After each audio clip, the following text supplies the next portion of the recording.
Sir. Hello बेटा जी, कैसे हैं आप सभी? उम्मीद करता हूं आप सभी बहुत बेहतरीन होंगे। जैसा कि आज की क्लास का जो मेन कॉन्सेप्ट है वो है कॉम्प्लेक्स नंबर की स्टैंडर्ड फॉर्म को कन्वर्ट करना। किसमें? स्टैंडर्ड फॉर्म को किसमें कन्वर्ट करना? पोलर फॉर्म में। तो एक पोलर फॉर्म में कैसे कन्वर्ट किया जाता है ये हम सीखेंगे। तो सबसे पहले बात आती है, ठीक है सर, पोलर फॉर्म में कन्वर्ट करने के लिए छोटी छोटी बातें। जैसे कि सबसे पहला question, z is equal to suppose 5 - 4 iota है, तो क्या आपको मॉडुलस ऑफ जेड निकालना आता है? चलो मैं बताता हूं। सबसे पहले आप कंपेयर करो। कंपेयर किससे करो? z is equal to x plus iota y. Clear? तो x क्या है बोलो जरा, यहाँ पे x क्या है? 5 5। अच्छा, मैं इसकी कंपेयर करता हूं तो y की वैल्यू क्या है? -4 -4। -4। तो अगर मैं आप सभी से एक छोटी सी बात पूछूं कि मॉडुलस ऑफ जेड यानी कि आर जिसे बोलते हैं, ओहो मॉडुलस ऑफ जेड आर होता है? हाँ जी। क्यों होता है इसके पीछे रीजन अभी मैं क्लियर करूंगा। तो जब यानी कि मॉडुलस निकालने का फॉर्मूला क्या होगा? √x² + y²। यस और नो? ये फॉर्मूला सभी याद कर लीजिएगा। ये एक फॉर्मूला है जिसे आप सभी प्लीज याद कर लीजिएगा। कहाँ से बनाए कैसे बनाए उसका भी रीजन आने वाली क्लासेस में पता चलता चले जाएगा। ठीक है, पर अभी प्लीज ध्यान देते चलना। मॉडुलस ऑफ जेड का फॉर्मूला क्या है? √x² + y²। क्लियर? तो x क्या है? x क्या है? 5 5 का स्क्वायर। y क्या है? -4 -4 का स्क्वायर। यानी कि 5 × 5 = 25, 4 × 4 = 16। तो रूट के 25 + 16 रूट के 41। ये क्लियर है बोलो हाँ? तो एक मिनट, हाँ भैया। दूसरा क्वेश्चन और करके दिखाता हूँ, फिर तीसरा क्वेश्चन और। यानी कि आपको आर निकालना आ गया। ओहो, आज एक और नाम सीखा, इसी को आर बोलते हैं। क्या बोलते हैं? आर बोलते हैं। आर मॉडुलस ऑफ जेड को किससे डिनोट करते हैं? आर से। क्लियर है? वेट, दोबारा से। अगर मैंने बोला z is equal to 2 - 3 iota है, डन। चलो 2 + 3 आयोटा ले लेते हैं। तो कंपेयर करी, किससे कंपेयर करूंगा? फिर से बोलो। Compare z is equal to x plus iota y. x की वैल्यू क्या है? 2 2। एंड y की वैल्यू क्या है? 3 3। तो मुझे एक चीज बताओ, मॉडुलस ऑफ z यानी r, r निकालने का फॉर्मूला क्या होगा? पहले फॉर्मूला बताओ। √x² + y²। √x² + y²। आगे बढ़ने का कोई फायदा नहीं है, ठीक है? आराम से तसल्ली से धीरे धीरे छोटी छोटी बातों का मतलब बताओ। तो x का मतलब 2 का स्क्वायर, y का मतलब 3 का स्क्वायर, यानी 4 + 9 = √13। यहां तक कोई दिक्कत तो नहीं है? बोलो। No sir. वेट, अब जरा आगे बढ़ते हैं। मेरी बातों को प्लीज ध्यान से सुनना। तीसरी बात, अगर मैंने कोई क्वेश्चन लिखा z is equal to 1 + iota upon 1 - iota, तो आप सबको याद है इसको कैसे करते थे? सबसे पहला Rationalize. कॉन्सेप्ट, पहले मेरी बारी मेरी बारी मेरी बारी। हमेशा सभी एक चीज अच्छे से ध्यान रखना, इसमें x और y तो हम जानते नहीं, ठीक है? पर सिचुएशन आती है कि नीचे आयोटा, और आयोटा किस चीज को रिप्रेजेंट करता है? √-1 रूट को, यानी रूट को। तो रूट कभी नीचे छोड़ते थे? बोलो, छोड़ते नो थे क्या? सर। नहीं। अब जब रूट नीचे नहीं छोड़ते तो रूट को हटाने के लिए क्या किया जाएगा? कॉन्जुगेट। रेशनलाइज। यानी कि उसका बीच वाले का साइन चेंज करके, पहले तो माइनस आयोटा तो है ही, ये समझो मेरी बात, माइनस आयोटा तो है ही, उसी का साइन चेंज करके ऊपर नीचे क्या करेंगे? मल्टीप्लाई करेंगे। ये बात क्लियर है बोलो हाँ? अब 1 + आयोटा का होल स्क्वायर हो गया, 1 का स्क्वायर माइनस आयोटा स्क्वायर हो गया। यहां तक कोई दिक्कत है? फिर a² + b² + 2ab, डन बोलो हाँ? और 1 आयोटा स्क्वायर की वैल्यू -1। यहां तक कोई दिक्कत है? ऊपर भी आयोटा स्क्वायर की वैल्यू -1 डाल दी। तो अब सिचुएशन क्या है? नीचे तो 2 हो गया, ऊपर 1 से 1 कट गया, तो 2 आयोटा अपॉन 2। तो यहाँ पे क्या आया? आयोटा। बोलो हाँ? अगर अब सुनो सुनो सुनो, दिमाग हो तो आंसर देना वरना मत देना, ठीक है? कंपेयर, जब मैं z = x + आयोटा y करूंगा तो x की वैल्यू क्या होनी चाहिए इस बार? 0 0 और y की वैल्यू क्या होनी चाहिए? 1। The one. ये बात क्लियर है बोलो हाँ? यस तो सर मॉडुलस ऑफ z यानी r निकालने का फॉर्मूला क्या है? √x² + y²। यानी 0 + 1 आंसर रूट का 1, आंसर 1 आ गया। क्लियर है बोलो हाँ? मॉडुलस ऑफ z यानी कि लेंथ को डिनोट करता है, जिसकी वजह से रूट से जब कोई वैल्यू बाहर आती है तो प्लस माइनस ना लगा करके सिर्फ प्लस में लिखेंगे। याद रखोगे ये बात? किस में लिखोगे? हमेशा प्लस में लिखोगे। चलो जी, यानी आपको r निकालना आ गया। r अब Yes, sir. wait, अभी मैं आपको थोड़ा सा रिप्रेजेंट करता हूँ। मैंने अभी ना एक बात बोली थी कि पोलर फॉर्म क्या होती है, बताता हूँ। Polar form, polar form, polar form of a complex number. क्या मैंने बोला? Polar form of a complex numbers. तो वेट, सबसे मेन चीज, इसको रिप्रेजेंट करते हैं z is equal to r cos theta plus iota sine theta से। तो एक चीज, इस पूरी पोलर फॉर्म में ऐसी कौन सी चीज है जो आपको आ गई है निकालनी? Sir, R. आर। और तो मैं यहाँ पे मेंशन कर दूं आर। आर यानी मॉडुलस ऑफ जेड है, जिसका formula root x square plus y square होता है। याद रहेगा? बोलो हाँ। अब दूसरी चीज, थीटा। ये जो एंगल दिख रहा है, थीटा एंगल जो दिख रहा है, एंगल, हाँ जी, इस थीटा के लिए हमारे को बहुत सारी बातें सीखनी है, जिसको हम बोलते हैं आर्ग्यूमेंट। क्या बोलते हैं बेटा जी? आर्ग्यूमेंट या एम्पलीट्यूड। क्या बोलते हैं? एम्पलीट्यूड। समझ गए मेरी बात? आर्ग्यूमेंट या एम्पलीट्यूड, इसी के लिए ही आज की क्लास सबसे ज्यादा इंपॉर्टेंट हो जाती है। यानी कि अब जरा मेरी छोटी छोटी बातों पे ध्यान देना। मैं एक थीटा निकालने का एक प्रोसेस फॉलो करूंगा, बात समझ गए? मैं 3 क्वेश्चन करूंगा। पहला क्वेश्चन, ठीक है, दूसरा क्वेश्चन, तीसरा क्वेश्चन। यानी कि आपको कॉन्सेप्ट तो समझ आ जाएगा, पर कर क्यों रहे हैं, कैसे कर रहे हैं, वो सारी चीजें आपको क्लियर करूंगा आराम आराम से।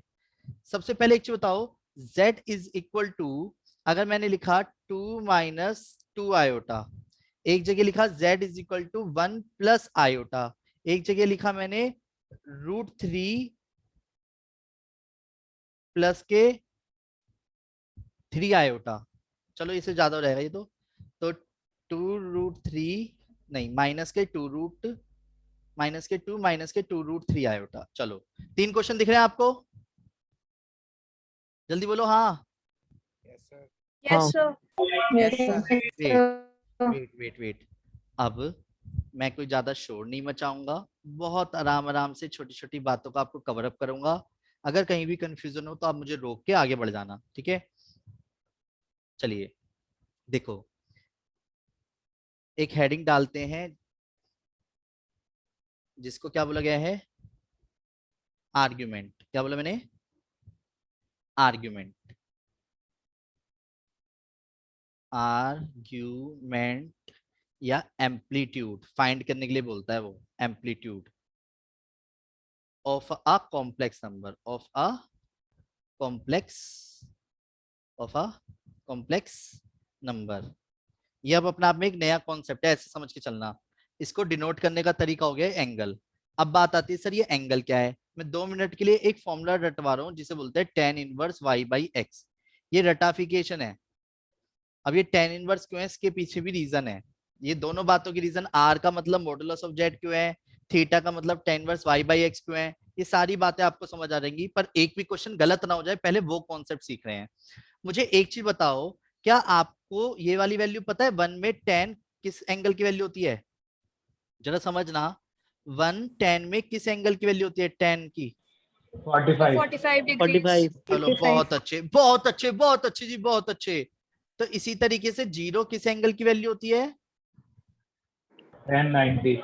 0। सब याद रखना, Zero. किसकी होती है? tan 0। धीरे धीरे याद होगी, कोई बात नहीं। इन्फिनिटी tan 90 डिग्री की वैल्यू होती है, ठीक है? इन्फिनिटी को tan 90 डिग्री बोलेंगे। अच्छा चलो ऐसे नहीं, ऐसे लिखवाता हूँ आपसे। tan 30 डिग्री की वैल्यू याद है कि आपको बचपन में देखी होगी? 1 upon √3. Sir, 1/√3. चलो जी बहुत अच्छे, बहुत बहुत अच्छे। फिर तो आपको tan 60 डिग्री की वैल्यू भी याद होनी चाहिए। Sir, √3. √3. चलो जी, अब वेट, मैं आप सबकी जानकारी के लिए बता दूं, एक चैप्टर है ट्रिग्नोमेट्रिक फंक्शन, उसके अंदर हम ये एक चीज सीखेंगे। एक होता है डिग्री मेजर। क्या होता है? एक होता है डिग्री मेजर, जो हम 10th तक पढ़ते आए थे। 11th क्लास के अंदर एक कॉन्सेप्ट पढ़ेंगे हम जिसे बोलते हैं रेडियन मेजर। क्या बोलते हैं हम? Radian major. मेरी बात समझ रहे हो? एक होता है डिग्री मेजर, एक होता है रेडियन मेजर। अब जब आंसर हम बुक में मैच करेंगे तो हमारे को आंसर एक्चुअली में रेडियन मेजर में दे रखा है। आपको कॉन्सेप्ट तो तब भी समझ आ जाता, पर बात आती है रेडियन मेजर से मतलब क्या है, यानी डिग्री को लिखने का एक और तरीका। क्योंकि एक्चुअल में पाई एक ऐसी वैल्यू होती है जिसको आप अब तक 22/7 देखते आए हो या 3.14 देखते आए हो बचपन से। यस और नो? पर बात Yes, sir. आती है इसका हाँ भैया। एक और मतलब होता है जिसे हम बोलते हैं 180 डिग्री। समझ गए? पाई का मतलब क्या होता है? 180 डिग्री। यानी कि अगर मैं आप सभी से एक छोटी छोटी बातें बोलूं कि 0 डिग्री, जीरो डिग्री को क्या मैं 30 डिग्री को π/6 बोल सकता हूं? सोचो क्यों? अगर मैं इसको 6 से डिवाइड करता हूं तो π/6 का मतलब 30 डिग्री हो गया ना? सोचो, अगर मैं दोनों तरफ से, मैंने कहा अगर पाई की वैल्यू, पहली बात तो याद कर लो कि पाई की वैल्यू 180 डिग्री होती है। इतना याद हुआ? सभी बोलो, पाई की वैल्यू 180 डिग्री होती है। इतना याद करो धीरे धीरे।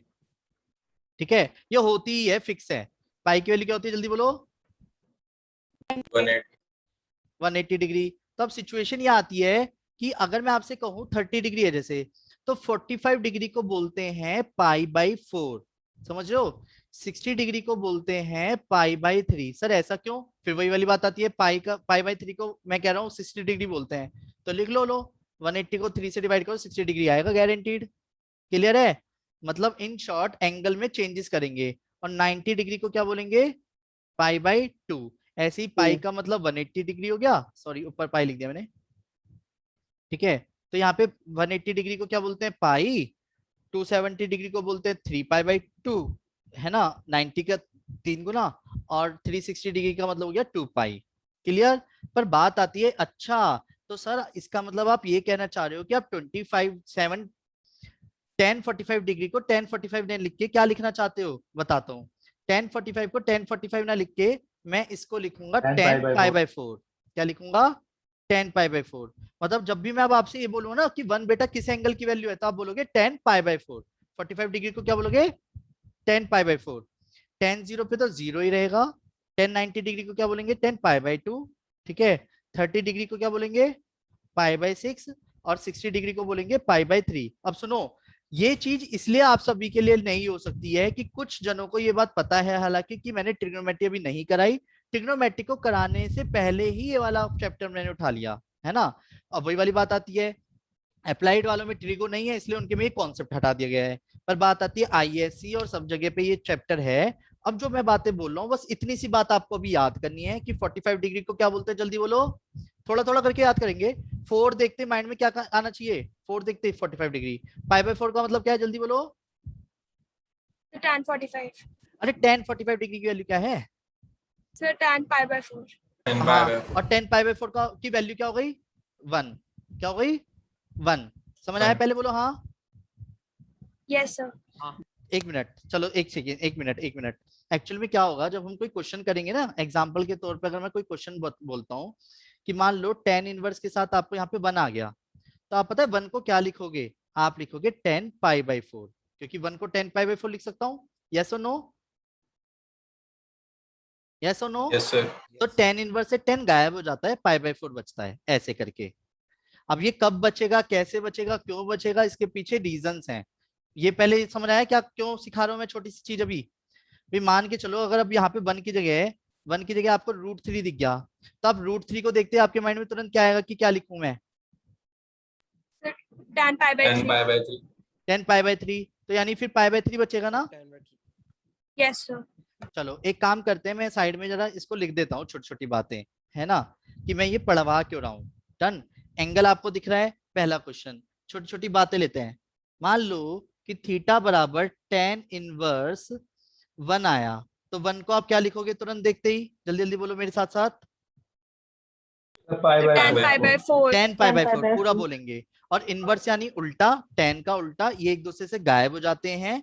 ठीक है, इसकी वजह से आंसर बचता है π/4। पहले ये क्लियर हुआ? बोलो हाँ। Yes sir.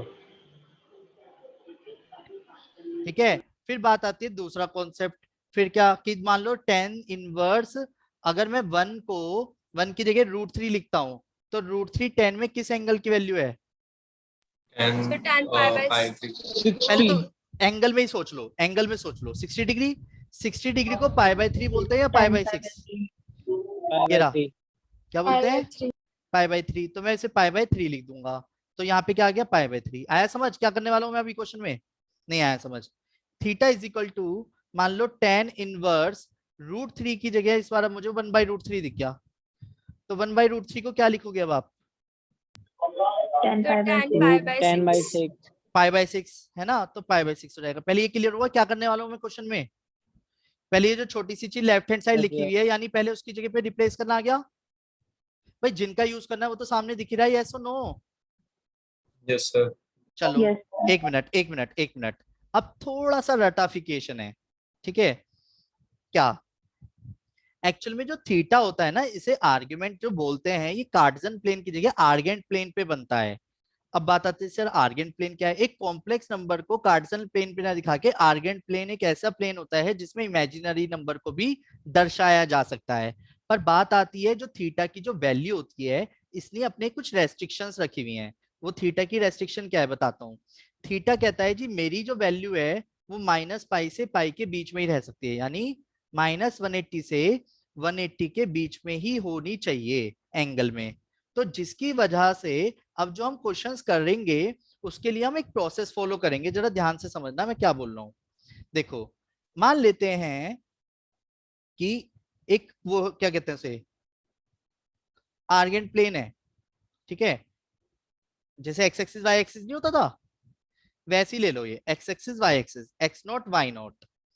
छोटी छोटी बातों को पूछूंगा, आप सभी मेरे साथ साथ आंसर करना। क्या आप सब तैयार है? बोलो हाँ। 1 2 3 4 5 6 1 2 3 4 5 6 -1 -2 -3 -4 -5 -1 -2 -3 -4 -5। क्लियर है? बोलो हाँ। बोलो हाँ। अब सुनो, हाँ भैया। 1 2 3 4 5 -1 -2 -3 -4 -5 1 2 3 4 -1 -2 -3 -4 -5 है ना? चलो एक चीज बताओ, आपको ये बात पता है x, y एक पेयर को डिनोट करता है? Yes, sir. Yes, sir. मतलब For अगर the- मैंने कोई accordingly. वैल्यू लिखी, समझना जरा, अगर मैंने कोई वैल्यू लिखी 2, -3 तो x की वैल्यू बाय डिफॉल्ट क्या हो जाएगी? Sir, 2. Two. अच्छा, और y की वैल्यू क्या हो जाएगी? -3. Minus -3. अच्छा वेट, तो अच्छा आपको एक चीज और पता है कि इसे फर्स्ट क्वाड्रेंट बोलते हैं, इसे सेकंड क्वाड्रेंट बोलते हैं, इसे थर्ड क्वाड्रेंट Yes, yeah. बोलते हैं। Yes, sir. Yes, quadrant sir. Quadrant क्यों बोलते हैं? क्वार्टर सुना है? Quarter Yes, sir. Positive quarter 1/4. Quarter quarter कह रहा हूँ, क्वार्टर क्वार्टर सुना है ना? Yes, ये quarter means 1/4. हाँ 1/4, यानी ये 4 हिस्से हैं। उसी क्वार्टर की वजह से वर्ड पड़ा क्वाड्रेंट। अब फर्स्ट क्वाड्रेंट की खासियत होती है कि इसमें दोनों के दोनों क्या होते हैं? पॉजिटिव होते हैं, ठीक है? एक्स भी पॉजिटिव, वाई भी पॉजिटिव। एक्स पहले लिखा जाता है, देखा जाए Negative, positive. Negative Negative. Positive. Positive. अरे वाह, Positive. और यहाँ Negative, पे negative. अरे Negative, वाह, Negative, अरे Positive, वाह। Negative, positive. आना chill Positive. Chill chill chill Negative. Chill chill, mute हो जाओ भी। और सुनो, पता है मुझे, ये सबको पता है, ठीक है? पर अब सिचुएशन ये आती है, जो एंगल ट्रीट किया जाता है ना, जरा समझने की कोशिश करना जो मैं बातें बोल रहा हूँ। जो भी एंगल ट्रीट किया जाता है वो यहाँ से शुरू होता है एंटी क्लॉकवाइज, 0 थीटा से, समझो थीटा। तो यानी कि 0 डिग्री से जब स्टार्ट होता है एंगल, तो यहाँ पे π/2, पाई, 3π/2 और 2π बोलते हैं। सर इस चीज को अभी बाहर में जान देते हैं अभी, है ना? 2π बात समझते हैं। अगर फर्स्ट क्वाड्रेंट होगा तो थीटा लिखना, जो मैं अभी रटने के लिए बोल रहा हूँ उसे समझने की कोशिश करना। सेकंड क्वाड्रेंट हो तो π-θ करना। थर्ड क्वाड्रेंट हो तो, अब देखो सुनो, पहले ये याद हो गए थीटा और π-θ। इस तरफ अगर फर्स्ट क्वाड्रेंट होगा तो क्या लिखना? थीटा, ठीक है? सेकंड क्वाड्रेंट होगा तो क्या लिखेंगे? बोलो। Pi. Pi minus 3. Second quadrant होगा तो क्या लिखेंगे? π-θ। Theta plus. Wait wait wait wait wait, एक काम करो, दोनों को पहले नीचे रखो। रख लिया? थीटा को भी, π-θ को भी। अगर थर्ड क्वाड्रेंट हो तो माइनस लगा देना दोनों में। तो अगर थर्ड क्वाड्रेंट हो तो क्या लिखेंगे? थर्ड क्वाड्रेंट में माइनस ब्रैकेट में π-θ, Pi minus 3. और फोर्थ क्वाड्रेंट होगा तो क्या लिखेंगे? Minus theta. अब बात आती है सर ये क्या चीज लिखी है, ये तो बड़ा बिल्कुल मतलब अजीबोगरीब टाइप चीज दिख रही है। बेटा मैं एक नहीं, दो नहीं, 3 क्वेश्चन करूंगा, तो अभी क्यों टेंशन ले रहे हो? मेरी बात समझ रहे हो? और उसको कराने से पहले भी 6-7 क्वेश्चन कराऊंगा, पहले ये समझाऊंगा, जब तक तो आगे नहीं बढ़ूंगा आज मैं। मेरी बात समझ गए? सुनो, बहुत छोटी छोटी बातों पे समझना। मैं एक वैल्यू लिखूंगा z इज इक्वल टू, ठीक है, एक कॉम्प्लेक्स नंबर लिख रहा हूं, तो 3 - 4 आयोटा। तो मुझे अब एक चीज बताओ, अगर मैं इसकी जब कंपेयर करूंगा z is equal to x plus iota y से, तो x की वैल्यू आपने अभी बताई थी क्या होती है? जल्दी बोलो। 3। अच्छा y की वैल्यू क्या होती है? -4 -4। ये कौन सा क्वाड्रेंट है? क्वाड्रेंट पहचानो बस। अब मैं ज्यादा कुछ नहीं पूछ रहा, अभी Fourth. क्वाड्रेंट पूछूंगा। x पॉजिटिव है और y नेगेटिव है, बताओ क्वाड्रेंट कौन सा है? Fourth. quadrant. पक्का? Fourth quadrant Yes, sir. Yes, quadrant sir. को देखते ही आपके दिमाग में क्या है एकदम से? Minus theta. चलो माइनस बस थीटा बस इतना तो याद रख सकते हो ना, पहले नहीं आया समझ? चलो वेट 1 मिनट, एक काम करते हैं, मैं रेड पेन से लिखूंगा और इसी चीज को दोबारा से पूछूंगा। रेडी? मैं यहाँ पे 3 क्वेश्चन नीचे कर रहा हूँ, पहला, दूसरा, तीसरा। रेडी? आप बस आराम आराम से बताना एक एक करके, जिसका नाम लूं इस बार वही आंसर देगा, ठीक है? -1 + 5 आयोटा, -1 + 5 आयोटा। तो ये आर्गेंट प्लेन कौन से आर्गेंट प्लेन में क्वाड्रेंट बताना है, और ये बताएंगे हमारे कुशाग्र भैया। कुशाग्र, मैं पहले बताता हूँ, x की वैल्यू -1 है और y की वैल्यू 5 है। अब बताओ कौन सा क्वाड्रेंट होना चाहिए ये? कुशाग्र, x नेगेटिव है, y पॉजिटिव है। एक मिनट, सेकंड वाला है। अच्छा कोई नहीं, एक मिनट, थोड़ा सा राइट कर देता हूँ। सेकंड वाला है, ठीक है? अब सेकंड वाले के अकॉर्डिंग मुझे ये बताओ कि कौन सी वैल्यू लिखूंगा मैं? कहाँ पे? सेकंड वाले में क्या मार्क कर रखा है मैंने एंगल के केस में? Pi minus theta. ओके, कोई नहीं। दक्ष, अगर थोड़ी सी भी बात समझ आई है तो मेरा साथ दोगे क्या आप ये वाली वैल्यू बताने में? सर ये वाली जो है ये वाली नहीं आई सर मुझे कोई अभी। बात नहीं, एक आयोटा। चीज बताओ, कंपेयर करते हैं। z = x + आयोटा y, तो x की वैल्यू क्या होनी चाहिए? सर 3। नहीं, इस वाले की बात कर रहा हूँ मैं, क्वेश्चन नंबर 2 की। सर x की वैल्यू -1 ठीक है, और y की वैल्यू क्या होनी चाहिए? 2 -2। अच्छा एक मिनट, तो ये -1 -2 आया, यही है? यस और नो? तो यस मैं सर। एक क्वेश्चन पूछ रहा हूँ, -1 -2 कौन से क्वाड्रेंट को रिप्रेजेंट कर रहा है? ये तो बचपन में सीखी हुई चीज है। Sir third quadrant. Third quadrant. और थर्ड क्वाड्रेंट में क्या लिखा रहेगा ये मैं बताता हूँ, -π -θ। और ये क्या चीज है ये अभी किसी को भी समझ नहीं आई है। मेरी बात समझ गए? Yes sir. ये अभी किसी को भी समझ नहीं आई क्योंकि मैंने समझाया ही नहीं है। अभी तो मैं सिलेक्ट करना पहचानना हूँ, पहचान बता रहा हूँ कैसे पहचानते हैं। चलिए, तो अब बात करते हैं हम प्रियांशी चौधरी। रेडी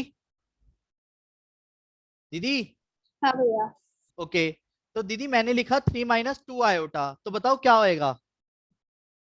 x क्या है? 3 अच्छा y क्या है? -2 सभी क्लास द्वारा ज्वाइन कर लेना, सभी क्लास द्वारा ज्वाइन कर लेना, ठीक है? वेट, अब बात आती है दीदी, पॉइंट हो गया 3, -2 यानी, तो बताना